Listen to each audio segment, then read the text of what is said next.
बर'नि सासे मुंदांखा महरगिरि ललित कला एकाडेमि बान्था मोनगिरि बिजनि आरो बर' हारिनि सासे आगोमा बर' फिसा मनेश्वर ब्रह्मनि दिनै सारादुनि सान आरो बे सारादु आरो दुखुनि सानाव बिथांनि मुङै बिथांखौ गोसोखांनानै आरो गासै बिथांनि जिउआव जोंनि ओनसोलाव हारियाव आरो समाजाव होलांनाय बिहोमा आरो कन्ट्रिबिउसनफोरखौ बिथा खालामनानै बिथांनि मावलांनाय हाबाफारिफोरखौ जुगामि खालामना दोननो थाखाय गांसे बिसम्बि सबिनर बेयाव दिहुननाय जादों आरो दिनै बे बिसम्बिखौ बेखेवनानै खावलायनाय बायदियै आङो बिसम्बिखौ बेखेवनानै होबाय। बे बिसम्बिनि गाहाय सुजुगिरि डक्टर गोगोम ब्रह्म कसारि बिथां आरो बे बिसम्बि बेखेवनाय आरो बिथां मनेश्वर ब्रह्मनि मुङै बे गेवलां सावरायनाय मेलखौ दैदेननाय मासिगिरि मानगोनां सुक्लेस्वर बसुमतारी सारादु सामलाय आफादनि आफादगिरि बिथाङा मासिगिरि बे गोथार हाबाफारियाव जोंजों लोगोसे दङ मनेश्वर ब्रह्म बिथांनि आंगो बिसि मानगोनां प्रनिता ब्रह्म बाजै बिथां हाबाफारियाव गाहाय आलासि महरै बाहागो लानो थाखाय खावलायदों। बिथाङा बिजनियाव सफैबाय होननानै आं मिथिदों। बिटिआरनि गाहाय प्रमद बर' बिथाङाबो फैगासिनो दङ। दिनैनि बे हाबाफारियाव जोंजों लोगोसे बाहागो लानो हानाय उदालगुरि आर्टिस्ट भिलेजनि आरो बर'निनो सासे सिनियरसिन गोजामसिन गागि सासे महरगिरि रबिराम ब्रह्म आदा बिथां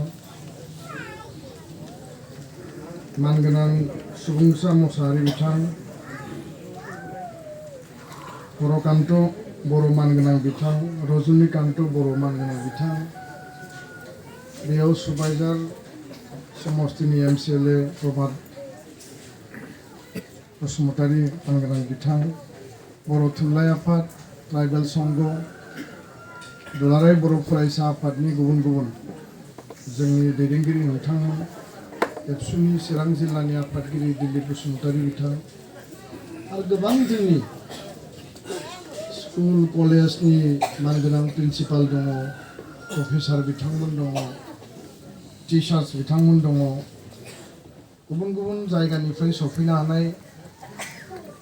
बैसोआव देरसिन जोंनि गार्जेन जोंनि गेदेमा आइ आफा रायजो राजा बिथांमोन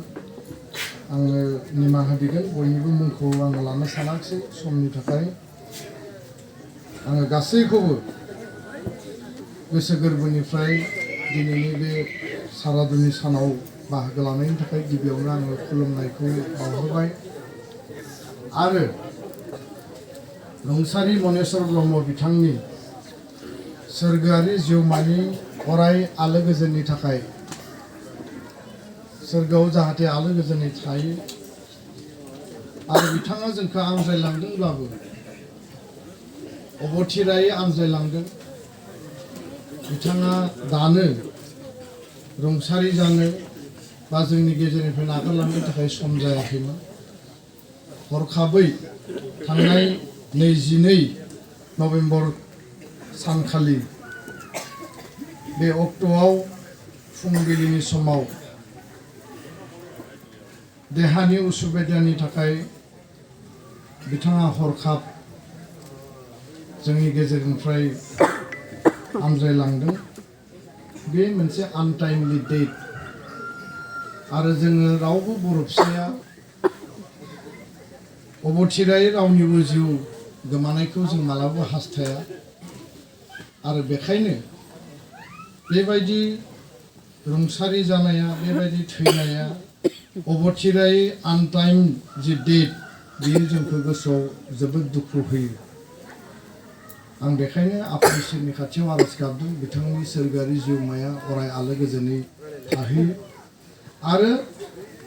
थांना थानाय बर' फिसाफोर गासै बर' माहारिखौ बिथाङा जाहाथे अराय जोंखौ इसिंजों बायजोजों थुलुंगा हरगोन बेखिनिखौ आङो मिजिंथिबाय बिथांनि मुङै सुजुनाय जि बिजाब बे बिजाबाव बिथांनि सोमोन्दै गोबां माखासे लिरबिदांफोर जोंनि लिरगिरिफ्रा लिरदों आरो बे बिजाबखौ फरायोब्लानो नैबे हलिपारा गामियाव सुबाइजारनि बे जि इसिं मोनसे गामि बे गामियाव मनेस्वर ब्रह्म बिथाङा आं जिखौ रेकर्डआव नुदों 1967 मायथाइयाव जि समाव दुलाराय बर' फरायसा आफादा जोनोम जादों बे एखे समावनो बिथांनि जोनोमाबो जादों बिथाङा न'आव बिदा फंबाय दङ आरो दिनै गावनि आंगो बिसि आरो सासे फिसाज्ला बिथाङा नागारनानै जोंखौ मोदै हुगार होनानै बिथाङा जोंनि गेजेरनिफ्राय आनज्रायलांबाय बिथाङा सासे साइलेन्ट दावहारु आरो महरगिरिफ्रा हारसिङै गावनो गावनि मुलुगाव जुजिनानै मानसिनि जिउआव थांना थानाय जोंनि थासारि समाजारि थासारि समाजाव जानाय बायदिसिना जाथाय घटना परिघटनाफोर हारि मोनसेनि दावगानायनि बिथिङाव हारिया बबे लामाजों जुजिनांदों बबे लामाजों सौसिनांदों बबे लामाजों जोङो हान्थिनानै बे बास्तब जि थासारिखौ आर्टनि गेजेरजों महरनि गेजेरजों बा बायदिसिना स्काल्पचारनि गेजेरजों दिन्थिनानै मुलुगखौ गोमोहोयो बिथाङा मा आगर एरगोन माबायदि पेन्टिं खालामगोन माबायदि बानायगोन बे सोरजिनायखौ बे क्रिएशनखौ जेब्ला बानायबाय थायो बेखौ रावबो मिथिया किन्तु जेब्ला बियो आबुं महर मोनो जेब्ला बियो मोनसे शेपआव फैयो अब्लासो जोङो मिथियो जे जोंनि महरगिरिफ्रा जोंनि आर्टिस्टफ्रा मा महर होनो नागिरदों बिनि गेजेरजों मा बुजायनो नागिरदों आरो जों साधारन सरल सुबुङा नर्मेलि थोंजोङै नायोब्ला जों जिखौ नुयो मेगनजों नायनानै जों जिखौ नुयो बे महरगिरिफोरनि बिसोरनि एम्स आरो अबजेक्टिभ बिथांमोननि डाइरेक्शन बिथांमोननि भिउ पइन्ट बियो जोबोद आलादा जायो जिहेतु आङो लिटारेचारनि सासे स्टुडेन्ट थुनलाइनि सासे student English literature American literature Chinese लिटारेचारनि बागै आङो फरायनो खाबु मोनदोंमोन आरो दिनैबो मालाबा सम मोनोब्ला आङो नायो दा बे वेस्टार्न पेन्टिंनि बाथ्रायानो जा इउर'पियान पेन्टिंनि बाथ्रा एशियान पेन्टिंनि बाथ्रा बे बाथ्राफोराव गोथौ आरो जथेस्थ' ओंथि गोनां खोथाफोरा हाबनानै थायो जोङो थोंजोङै बेखौ बुजिया आरो गोरलैयै जों बुजिनायबो नङा मनेस्वर ब्रह्मनि बे पेन्टिंआव जे आर्ट आरो बिथांनि जिखिनि स्काल्पचारफोर दङ थारैनो बेयाव नर्मेलनिख्रुइ माबा मोनसे आलादा गुन दङमोन जायनि थाखाय बेखौ ललित कला एकाडेमि बान्था मान बावनो बा एवार्ड होनो थाखाय बाध्य जादों बिथाङा शंकरदेव कलाक्षेत्रआव हाबा मावदों आरो बेयावबो बिथाङा जुजिनांदों आरो बे जुजिनायनि गेजेरजों गुबुन गुबुन फेकाल्टिनि गेजेराव बिथाङा सासे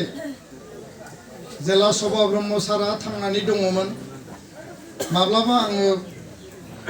दानि बिटिआरनि चिफ प्रमद बर' बै समनि एबसुनि आफादगिरि आरो गोबां जोंनि दैदेनगिरिफोरजों सभा ब्रह्म सारनि न'आव आङो थांनो मोनदों बिथांनि न'आ आर्टजों दाननाय लुनायजों बुंफबनानै थायो बिथां सारा देखायो जे बियो बिनि थाखाय बानायदों बे आर्टनि ओंथिया बे आरो बिथांखौ रावबो सिनाय गैया दा बिथाङा जोंनि गेजेराव गैलिया किन्तु बिथांनि महर बिथांनि आर्ट बिथांनि पेइन्टिं बिथांनि स्काल्पचारा दिनै जुगामि जानानै थाबाय बर' मानसियाल' बिथांखौ सिनाया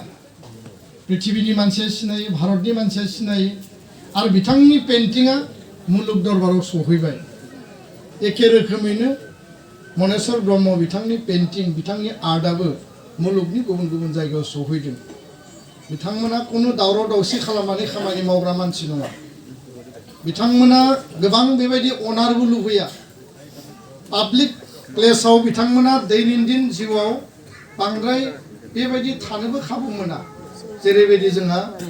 रबिराम ब्रह्म आदा बिथाङा गेजेर गेजेर बिथांजों सावरायो बिथाङाबो सासे गागि आरो बर'नि अनगायैबो गुबुन गुबुन हारि आसाम साहित्य सभायानो जा आसुआनो जा गुबुन गुबुन हारिफ्राबो बिथांखौ मान बावदों हरै सानजाहा आगुनि दरं दानि उदालगुरिनि खोलाहा जोबथारनाय दरं बर्डाराव सासे बिथाङा कोनो डिग्री लानो मोनाखै स्कुल एजुकेशन लानो मोनाखै कमिराम बर'नाय सासे साधारन सहज सरल सुबुं व्यक्तित्वनि सुबुं दाख्लै बावैसो बिथाङा रुंसारि जादों बड'फाया जेब्ला दिल्लीयाव ब'ट क्लाबाव हाबाफारि लादोंमोन बड'लेण्ड आलादा रायजोनि दाबिनाय समाव आरो बिनि उनाव बड' मेला खुंदोंमोन मानगोनां इउजि ब्रह्म दानि केबिनेट मन्त्रि बै समनि एबसुनि आफादगिरि कमिराम बर' बिथाङा दिल्लीनि दरबाराव बर' हारिया जे आर्ट पेइन्टिं स्काल्पचाराव जे मैखोम माने बेयाव जे जोंहा कब्जा दङ जों जे मावनो हायो जों जे दिन्थिनो हायो बिनि बागै बिथाङा गावनि दामनाय लुनायखौ लानानै दिन्थिहैदोंमोन किन्तु बिथाङा कुनु इउनिभार्सिटिनिफ्राय बेचेलर अफ फाइन आर्ट्स बा मास्टार अफ फाइन आर्ट्स बेबायदि कुनु क्वालिफिकेशन गैया इनबर्न बेहा माखासे केपासिटि दङ आरो गोबां जायगायाव बिथाङा बेबायदि महर होनानै थांदों दा बे बाथ्राफोरखौ सावरायनो थाखाय उनावबो जों सम मोनगोन दिनैनि बे बिसम्बि बेखेवनाय बुब्लियाव आङो गोलाव बाथ्रा आरो बुंनो सानाखिसै जोंनि सावरायगिरि बिथांमोना गावबा गावनि मेलेमजों जिखिनि खोथाफोरखौ बेयाव लिरबाय मनेश्वर ब्रह्म बिथांखौ जिउआव लोगो मोननाय जायफोर सुबुंफोरा बिथांजों बिथांनि जि गुन बिथांनि जि माने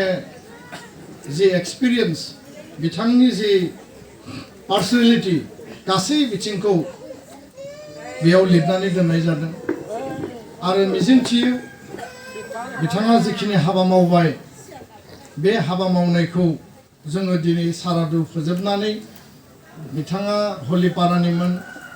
बिथाङा उमुक नखरनिमोन बेखिनियावनो फुल स्टप जानानै थानाया जोंनि थाखाय बियो थिग नङा बिथांखौ जोङो गोजौ मासियाव लांनांगोन बिथांनि मुङै मा बिमुं होजायो ललित कला एकाडेमियाथ' मोनसे एवार्ड गुबुन गुबुन बिथाङा बान्था मोनदों गुबुन गुबुन भारतनि स्टेटनि केपिटेलफ्राव बिथाङा एग्जिबिशन हैदों गोबां सेमिनार बिथाङा गादों नेशनेल इन्टारनेशनेल लेभेलनि गोबां माखासे एग्जिबिशनाव बिथाङा पार्टिसिपेट खालामदों दा बेबायदि सुबुंखौ मुलुगनि मानसिया नागिरनानै फैयो मिथिनो हास्थायो आरो जोङो मालाबा खाथियाव थानानैबो मालाबा मिथिस्लाबा बा जोंनि गावबा गावनि जिउनि मुखुब थासारियाव जों मालाबा बावगारलाङो इयुन जोलैया मिथिनांगोन जोंनो आरोबाव बांसिन महरगिरि नांगोन आरो बे महरगिरि जानो थाखाय जथेस्थ पेशेन्सनि गोनांथि जायो धैर्यनि गोनांथि जायो साननांगौ जायो बेखौ महराव ट्रान्सफर्म खालामनो गोनां जायो